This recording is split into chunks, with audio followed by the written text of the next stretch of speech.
Excellence, Monsieur le Président de la Fédération de Russie, Excellence, Messieurs les chefs d'État et de gouvernement du continent africain, Messieurs les présidents des instances régionales et sous-régionales africaines, et distingués invités, Mesdames et Messieurs.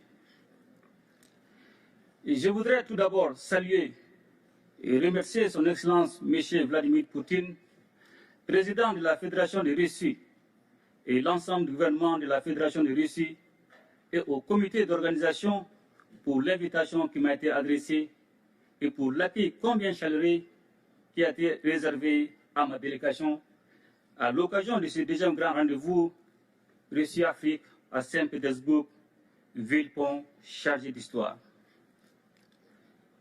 Excellences, Monsieur le Président, distingués invités, la tenue du sommet de Saint-Pétersbourg, moins de 4 ans après celui de Sochi en 2019, témoigne une fois de plus de la qualité des partenariats stratégiques entre la Russie et l'Afrique.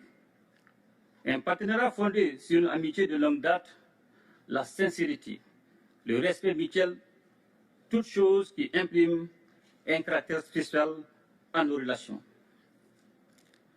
Le Mali n'a certes pas de continuité géographique, encore moins de langue en commun avec la Russie. Cependant, nos deux pays entretiennent de solides relations d'amitié et de coopération depuis 1960, date de l'accession de notre pays à l'indépendance. En dépit des bouleversements intervenus, nos relations se sont densifiées et diversifiées avec des succès et des réalisations dans les domaines stratégiques comme les infrastructures, l'agriculture, la santé, l'enseignement supérieur et la recherche scientifique, la géologie et les mines, ainsi que la défense et la sécurité. Malgré la situation géopolitique et la conjoncture mondiale, il est évident, et cela est bien un constat, que le peuple malien est fortement mobilisé aux côtés des autorités de la transition, dont l'objectif est de construire et de consolider dans la durée un partenariat stratégique gagnant-gagnant entre le Mali et la Fédération de Russie pour le bonheur de nos deux peuples. Un tel partenariat est d'autant plus indispensable que la Russie a su prouver dans les moments difficiles son statut de partenaire traditionnel du Mali, tant par sa fiabilité que par son dynamisme dans l'accompagnement de notre pays pour relever les défis cruciaux du moment, tout en respectant notre souveraineté. Convaincu que la restauration de la paix, de la stabilité et de la sécurité est la pierre angulaire de tout développement, nous avons décidé d'assumer pleinement notre responsabilité première, qui est de protéger nos populations et de défendre l'intégrité de notre territoire. Ce choix stratégique intervient après une décennie de présence des forces internationales sans résultat tangible et dont le schéma consistait à entretenir la menace sur notre territoire et nous maintenir dans la dépendance. C'est pourquoi, dans le cadre du renforcement des capacités opérationnelles des forces de défense et de sécurité, le Mali a noué avec la Russie un partenariat militaire dont je tiens à saluer la fiabilité. Ainsi, avec l'appui de la Russie, le Mali retrouve progressivement sa pleine souveraineté sur l'ensemble de son territoire et nos forces de défense et de sécurité opèrent en toute autonomie et en toute liberté d'action. Les forces maliennes sont désormais dans une dynamique offensive, reprenant du terrain et réduisant de façon significative les attaques ciblant les camps militaires et les civils, permettant ainsi le retour progressif des personnes déplacées et des services sociaux de base dans plusieurs localités. Aussi voudrais-je, Monsieur le Président, vous renouveler ma profonde gratitude pour l'appui de votre gouvernement sous votre impulsion qui a permis à mon pays de connaître des avancées significatives dans le cadre de la lutte contre le terrorisme. La coopération entre nos deux pays ne saurait se réduire aux seules questions de défense et de sécurité. Elle embrasse également les domaines du renforcement des capacités en ressources humaines par l'augmentation des bourses d'études dans tous les secteurs stratégiques, ainsi qu'aux relations économiques et commerciales. Ainsi, les partenariats entre les secteurs privés de nos deux pays connaissent aujourd'hui une nouvelle dynamique. Les forums économiques et humanitaires en marge du présent sommet est une opportunité pour accroître les relations économiques au plan bilatéral. Monsieur le Président, Mesdames et Messieurs, profondément enracinés dans nos traditions sociales communes à de nombreux pays africains, les Maliens sont fiers de cette appartenance au continent africain, riche de sa diversité et baigné de traditions séculaires, d'égalité, d'équité, du respect de chaque société et des droits humains fondamentaux. Ce sont des valeurs, des principes et des expériences historiques de justice que nous partageons avec la Russie et qui font que notre partenariat est si spécial. Aujourd'hui plus que jamais, les destins des peuples africains et russes sont liés.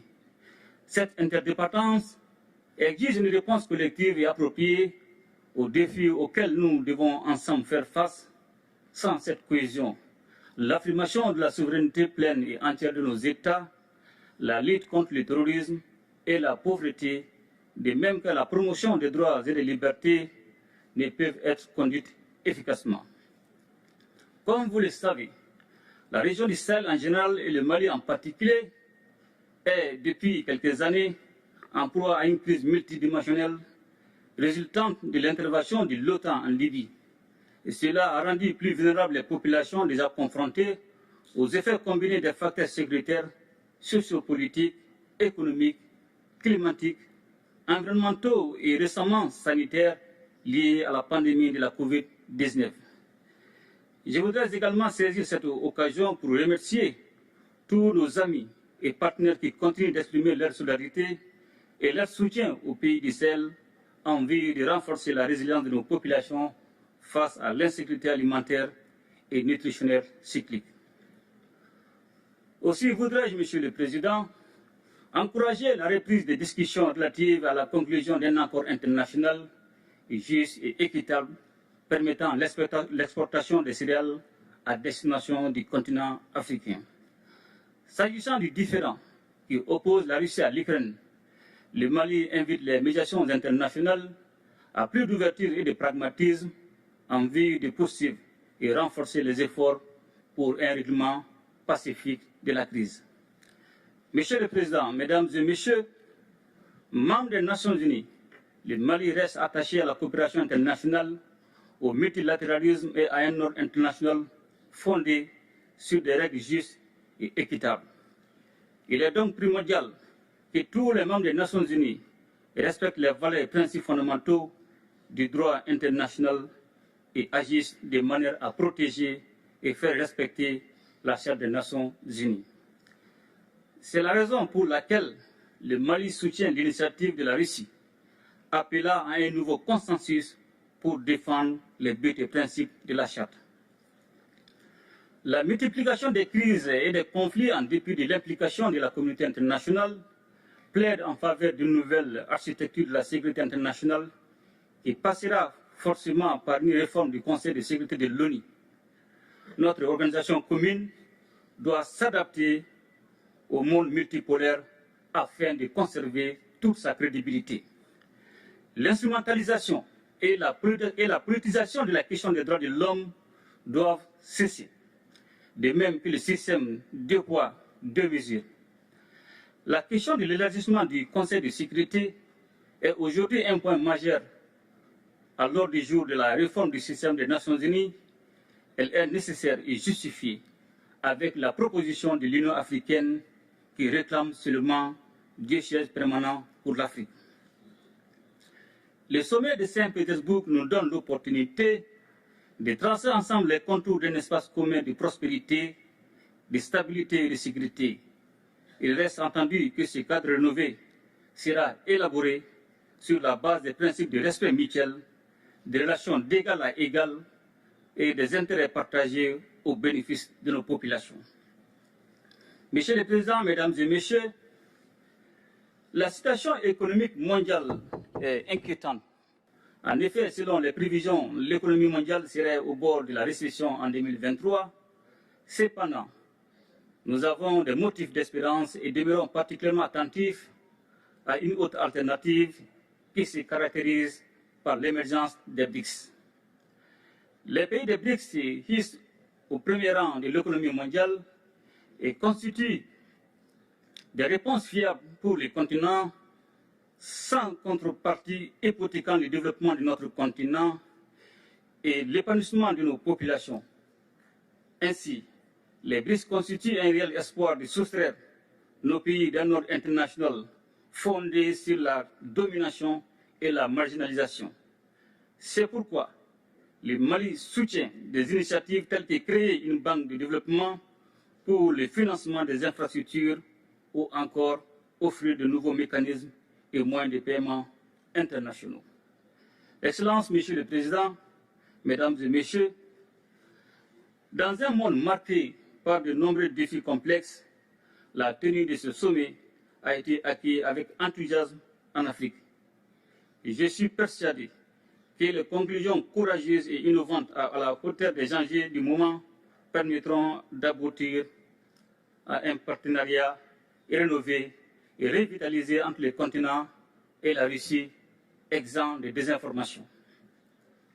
Je ne saurais terminer mon propos sans réaffirmer notre entière disponibilité à poursuivre et renforcer ces relations avec l'ensemble des partenaires sur la base du respect des trois principes qui guident l'action publique en République du Mali, à savoir le respect de la souveraineté du Mali, le respect des choix stratégiques et des choix des partenaires opérés par le Mali, la défense des intérêts vitaux du peuple malien dans les décisions prises.